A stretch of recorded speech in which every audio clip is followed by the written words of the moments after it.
Mob to tear down our statues, erase our history, indoctrinate our children, or trample on our freedoms.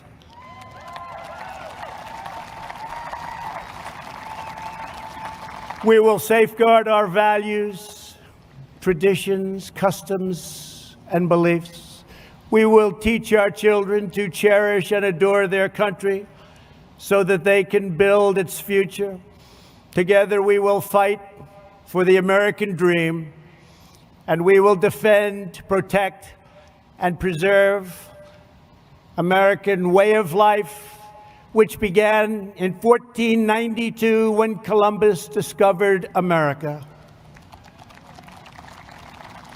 Jobs and companies are coming back to our country like never before.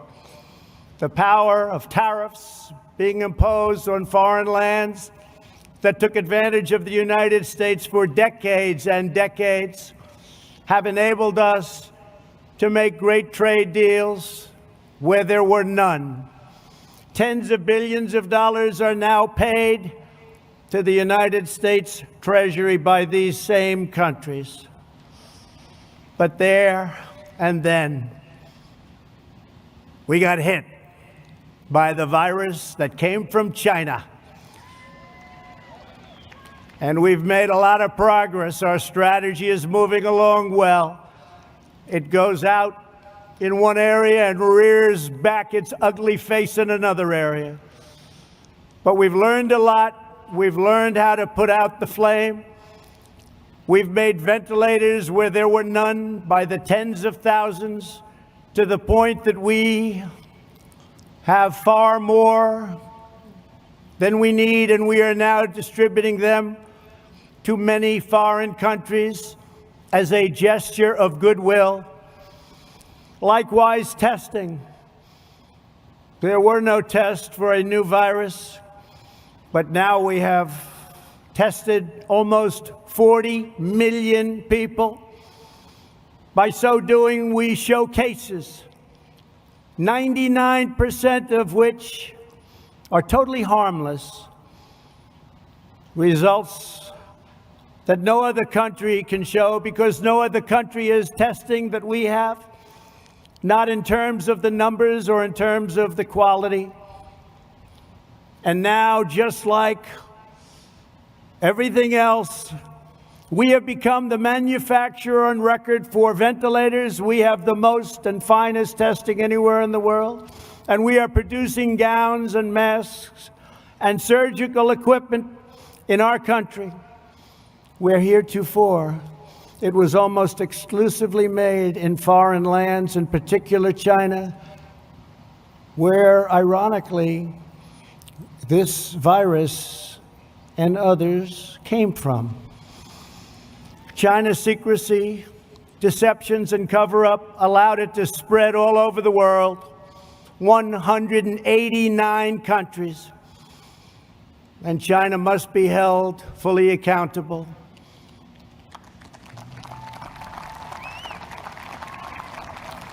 With respect to remedies, we are now doing unbelievably well and are in deep testing on vaccines, treatments, and therapeutics. I want to send our thanks to the scientists and researchers around the country and even around the world who are at the forefront of our historic effort to rapidly develop and deliver life-saving treatments and ultimately a vaccine. We are unleashing our nation's scientific brilliance, and will likely have a therapeutic and/or vaccine solution long before the end of the year.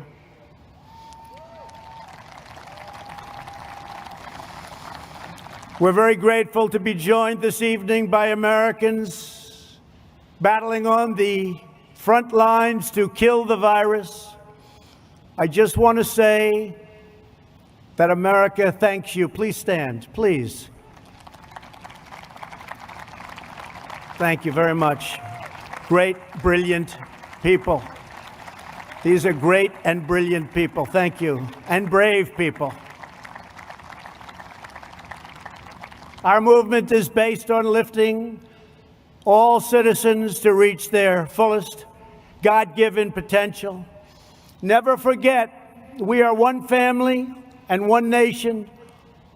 This rich heritage belongs to every citizen, young and old, first generation American. We want to go from first generation to 10th generation. It matters not. We are American. We are from the USA. This great heritage belongs to citizens of every background and of every walk of life. No matter our race, color, religion, or creed, we are one America, and we put America first. We will not allow anyone to divide our citizens by race or background. We will not allow them to foment hate, discord, and distrust. We will hold fast and true to the sacred loyalties that link us all as neighbors, as Americans, and as patriots. In every age, there have always been those who seek to lie about the past in order to gain power in the present.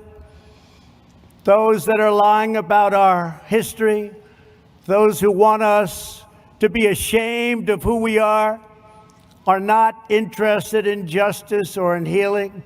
Their goal is demolition. Our goal is not to destroy the greatest structure on earth, what we have built, the United States of America, to build a future where every family is safe, where every child is surrounded by love, where every community has equal opportunity, and every citizen enjoys great and everlasting dignity. Our past is not a burden to be cast away. It is not a miraculous foundation that will lift us to the next great summit of human endeavor. This incredible story of American progress is the story of each generation, picking up where the last finished, linked by time, by fate, and the eternal bonds of our national affection. Those who would sever those bonds would cut us off from the wisdom, the courage, the love, and the devotion that gave us everything we are today and everything we strive for tomorrow. We cannot let that happen. We will not throw away our heroes. We will honor them, and we will prove worthy of their sacrifice. These are great heroes. Let me also say a word to those in the media who falsely and consistently label their opponents as racists, who condemn patriotic citizens, who offer a clear and truthful defense of American unity. That's what our people are doing. We want a clear and faithful defense of American history, and we want unity. When you level these false charges, you not only slander me, you not only slander the American people, but you slander generations of heroes who gave their lives for America.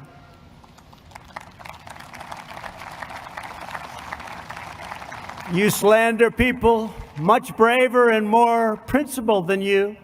You're slandering the young men who raised the flag at Iwo Jima and those who perished fighting for freedom in the Civil War. You slander them. You are dishonoring their great legacy and their memory by insisting that they fought for racism and they fought for oppression. They didn't fight for those things. They fought for the exact opposite. We will not let the legacy of these heroes be tarnished by you.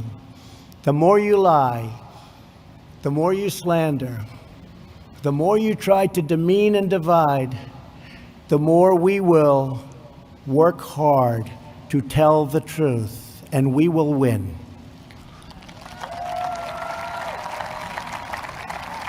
The more you lie and demean and collude, the more credibility you lose.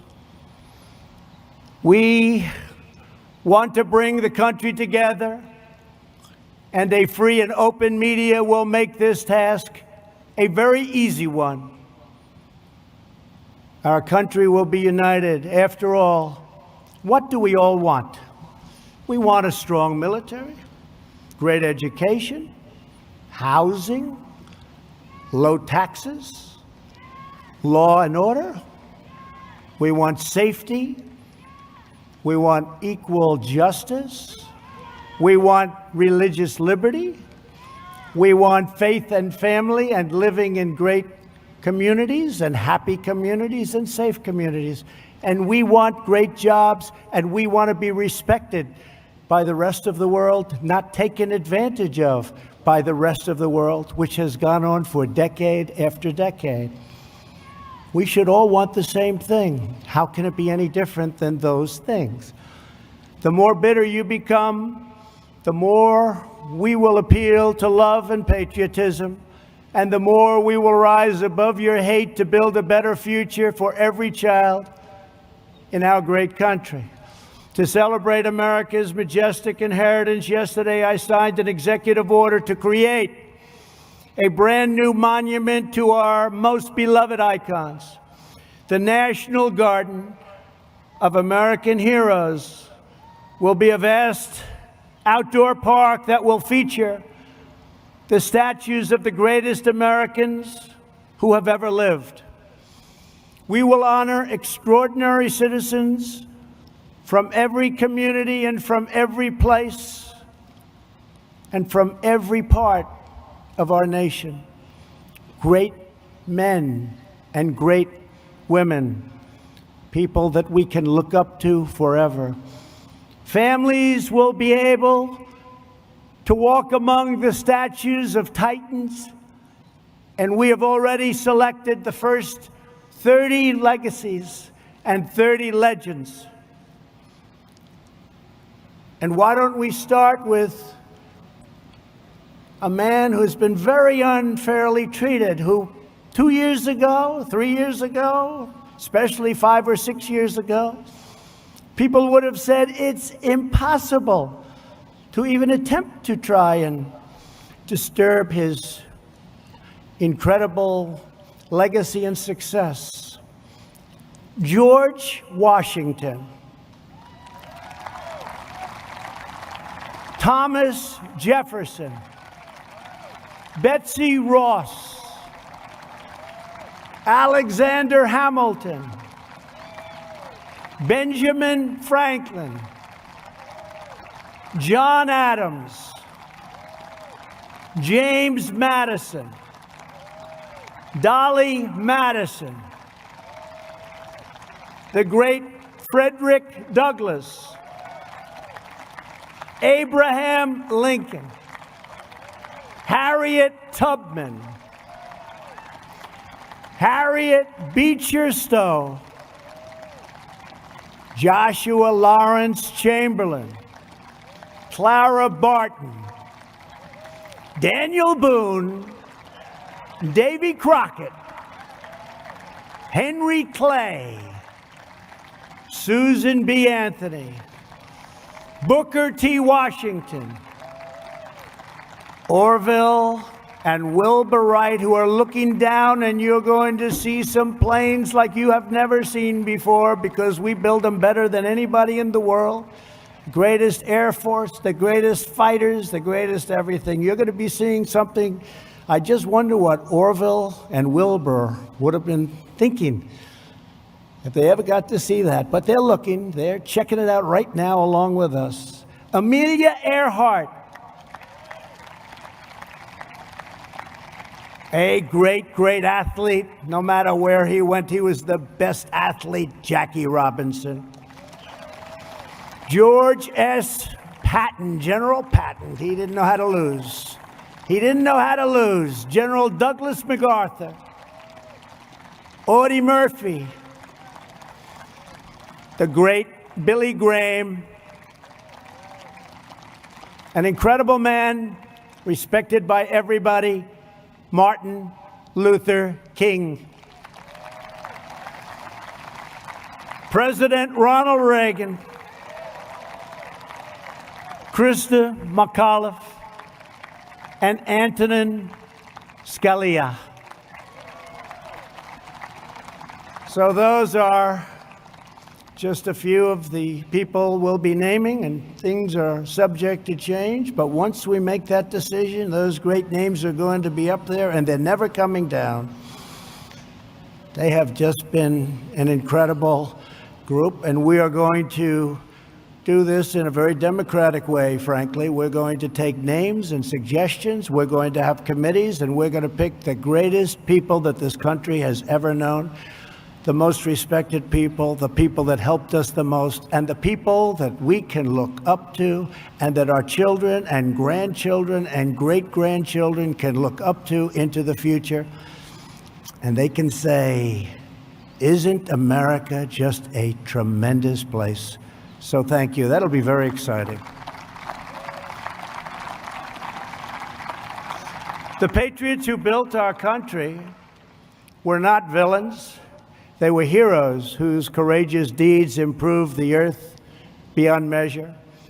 The beauty and the glory of our constitutional system is that it gives us the tools to fight injustice, to heal division, and to continue the work of our founding fathers by expanding and growing the blessings of America.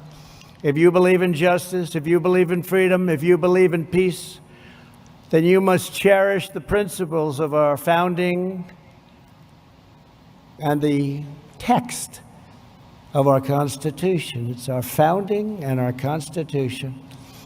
It is a firm foundation upon which all progress is achieved. That's why our country is so strong, even despite terrible things that happen over the generations. Here this evening are a number of heroes who risked their own lives to uphold these values and to keep our communities and our country safe. We are joined by the outstanding law enforcement officers who have been able to fight on the front lines, protecting our cities, many of them facing down violent assaults from very bad people. We are especially moved to be joined by the family of a great man, fallen officer David Dorn, a 38-year veteran of the St. Louis Police Department who was killed last month in the city he devoted his life to defending.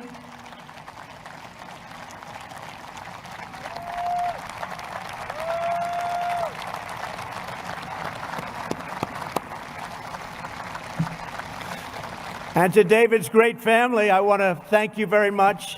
The American people will always support the courageous men and women of law enforcement, and nobody embodies that better than David. Thank you very much. Please.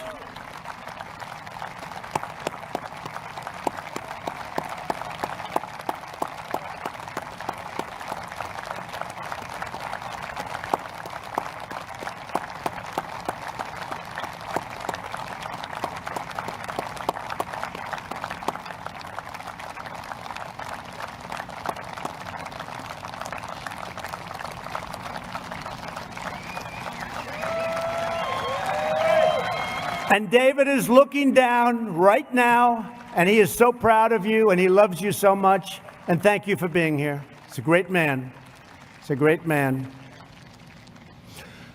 Finally, tonight, we will salute the greatness and loyalty and valor of the men and women who have defended our independence for 244 years. We will honor the amazing men and women of the United States military.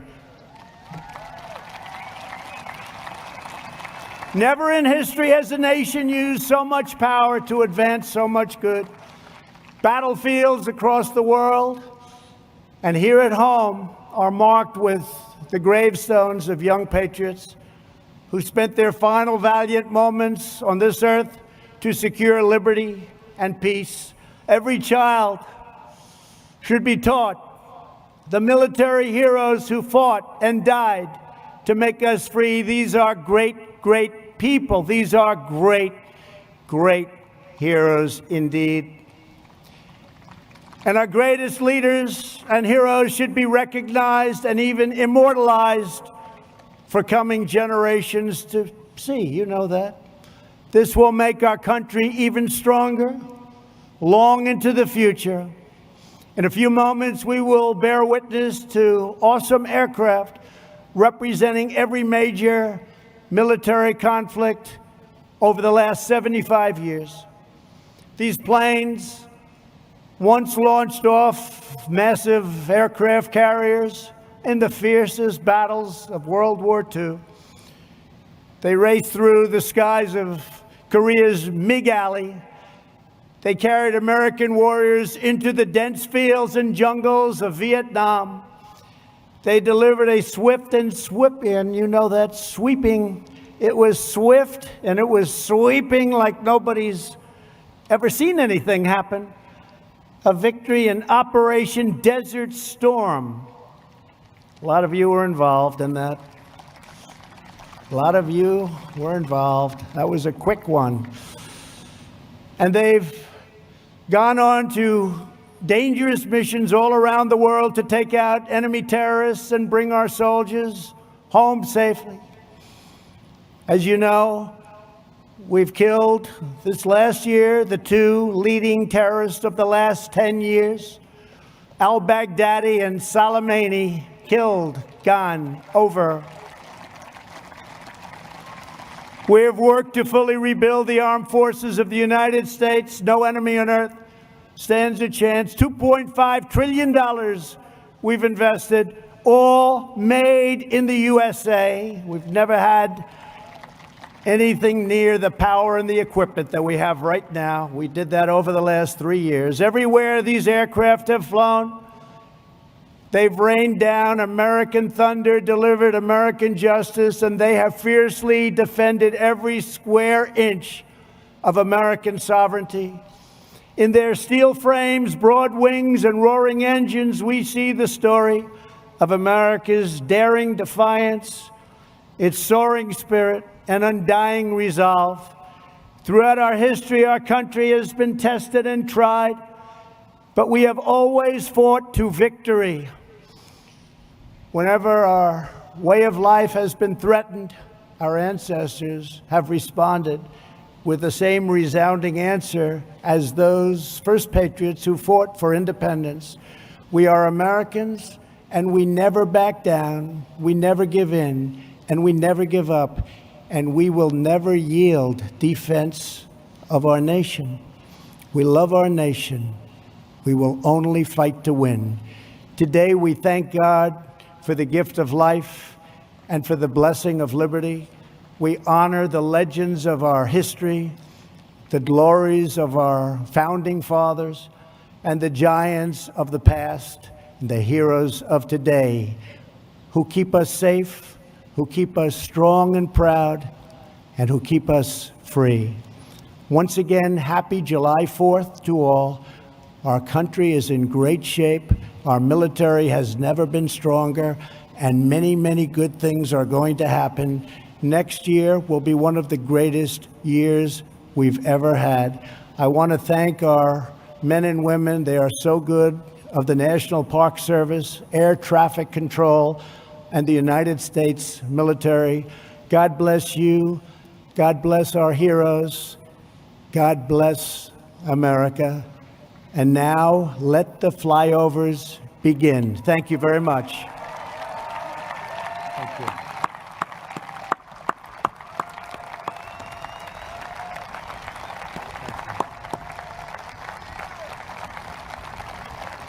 Ladies and gentlemen, please welcome world-renowned air show announcer Rob Ryder as he walks us through our salute of air power from World War II to the future. Please enjoy. Good evening, Mr. President and Madam First Lady and distinguished guests. I'm Rob Ryder.